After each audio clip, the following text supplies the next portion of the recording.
Jerrod Carmichael show. Another Carmichael, plant. He is a plant. Jerrod Carmichael. The first time I remember hearing about him was when he did the stand-up special where he came out as gay, which literally launched him into fame, saying he's gay. I heard about him through when he was calling himself boycotting when he was hosting an award ceremony. Yeah, I think it was in the Oscars. Was it the Emmys? Golden Globes, one of those. Golden Globes, one of them. He supposed to have been mocking the crowd. He made that Whitney joke. Yeah. No, the first time I remember Carmichael, I'm lying. The first time I heard Carmichael's name, I didn't watch the show, is he had a show on Comedy Central called The Carmichael Show. I don't know. And that's before he said his sexuality out loud. That's when I first heard his name. I never watched the show, but that's where I learned his name. My first time was his hilarious show called The Carmichaels. Yeah, that's the first time. Regina said he's hilarious. I don't know. I didn't never watch the show. Oh, George. I never watched the show. I know he had a show on Comedy Central, if I'm not mistaken. So let me show this now. Okay, not that one. So he has a new show. Reality show on HBO. Where it's like a I don't know how you explain it. It's like a reality show, but at the beginning of the show, he starts off on stage doing stand-up, explaining what's going to happen or what the episode is going to be about. But it's supposed to be about his actual life, things he's going through. I don't think it's completely reality. I think it's like a scripted type reality show. So maybe some of the content is real, but it's not, completely authentic. So he got this show, and then you can see this article right here kind of says that it's intimate and thorny portrait is still curated. How basically in this article, they kind of talk about how the ups and downs of his life, and I won't say they're praising it, but they're kind of giving it this deeper context of how they feel it should be received. But what I want to talk about is this right here. She said, no, I said his show was turn out him, not so much.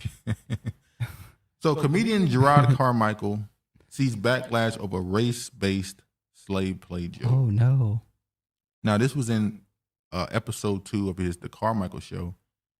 The first episode was him talking about he had a crush on the rapper Tyler, the Creator. Oh, the one that had the BBL.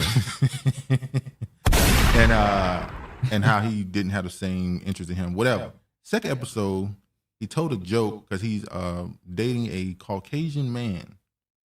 And they're in therapy or something like that. And so they go through this whole, he's a cheating type dude. He says how because he just came out as gay a few years ago, he's really just a teenager in gay numbers. It's some joke that he told on stage. But then he told this joke here, which kind of made people... Shout out to Mr. Man. Guess who bike? What up, what up?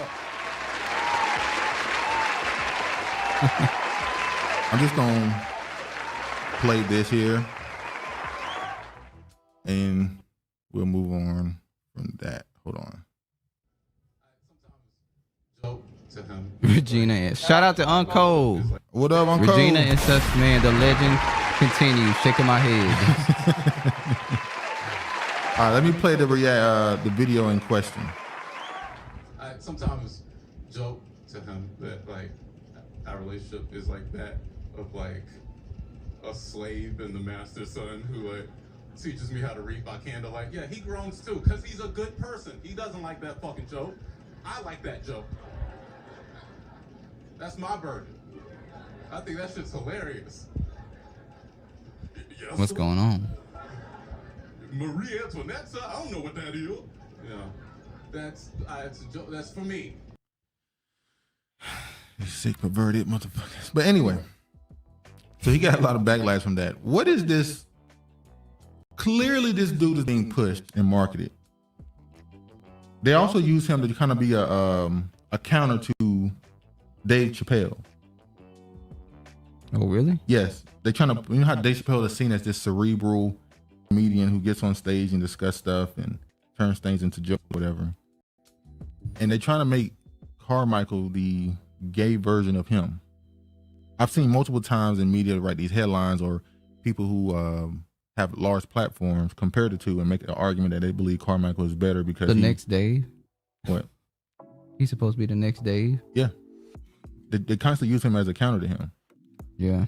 So I agree, George. Clone Dave, garbage. He's garbage. Yeah, so he agreed that they're trying to make him a new Dave. He not funny. You think that's do you think that has been effective at all? The comparison? I know you don't really know him like that. No, I don't know. Just in what you've heard about him, do you think they've sold the idea of him being this Dave Chappelle-esque comedian? Honestly, I've heard nothing about him. Well, that makes sense.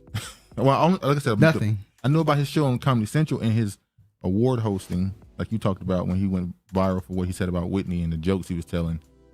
But yeah, I don't really know him much. I've never seen a stand up. I never heard one of his jokes other than that. So says the pink tie whisperer. He's no Dave. He's no Dave. So, but funny enough, I want to show this too because we just talked about this a few months ago. How on HBO and Cinemax, how they was ending all these shows, these black shows to make way for. And now the person who was on Rap Shit, which is a show based off of it was written by or produced by what's her name? One of the Insecure. Issa Rae. Where I think it's based off of City Girls, the rap group City Girls. It says Rap Shit star Ada Osman jokes about show cancellation by seemingly shading Jerrod Carmichael's HBO series. See, if I would have just let a white man call me Harry one time, I could have kept my damn show. Now, what she's really doing is calling him a coon. She calling him. It might have been a joke from her. She might not even care. She really just calling him a coon who sold out and did anything to get a position. Well, they pretty much all do that, don't they? You don't remain relevant and successful unless you're willing to do something. I think there's levels to that. I think there are legitimately some people who are famous on a smaller scale. I agree with you on the megastar thing. On a smaller scale, just because of their talent. Those are the people who don't get marketed at all in mainstream media. They normally are the people that are targeted and hated. Who are those people? I couldn't name them because there's like smaller artists, like rapper Currency. Do you know him? No. He's more of a, I won't say underground, but he's more of an underground. What about rapper. An actor and actress? You can't be an actor and actress if you admit blockbuster movies and not be somewhat relevant or in mainstream. So I can't use that. I don't think they allow it unless you're willing to do something anyway. I think there's some levels to it. He gay and gay not funny. Who in here find RuPaul entertaining except for Regina? Oh, Pink shit. Toes whisperer Suri working against me today. Jerrod Carmichael is a fender bender. Fender bender. Look at Uncle. He is a coon, a plant. Issa, yeah, she is too. She was in Barbie. Yeah, she was in that movie. And that's a whole other situation where you could tell certain people get positioned because of their connection. Her being in Barbie said something to me. Just her being in that movie said something to me. But anyway, so she said that, what you think? The reaction to his show and his comments, are you, first off, the fact that people are starting to say these type of things mainstream. Are you surprised by that? Well, they all do think. Well, she could be just doing this to give attention still, even though she's not in any race of that. Oh, I'll be honest. I could give attention to him. I'm trying to think, was it last year? It was one of these years where, and it's funny if it's this person, Carisha from the City Girls. Remember the first thing she said, one of the things she said at the top of the year was how she likes to be urinated on. The stuff these celebrities, a golden shower? The stuff these celebrities are saying publicly that they do behind closed doors now. Oh, like when Diddy leave hotels, there's shit on the walls and ceilings. And remember that scene? Urine and feces and. Remember that scene from Dumb and Dumber when he went to the bathroom? Body fluids. Remember when that scene from Dumb and Dumber when he went in the bathroom after he left the bathroom and said, "It's shit everywhere. It's on the walls. It's on the ceiling. It's everywhere." Demons in that room. Her face is like an 80s hard plastic Halloween mask for the broke kids. They got the mask with the plastic uniform. Damn, George. But coming out of that whole coon stuff, let me show y'all something else that ain't coonish.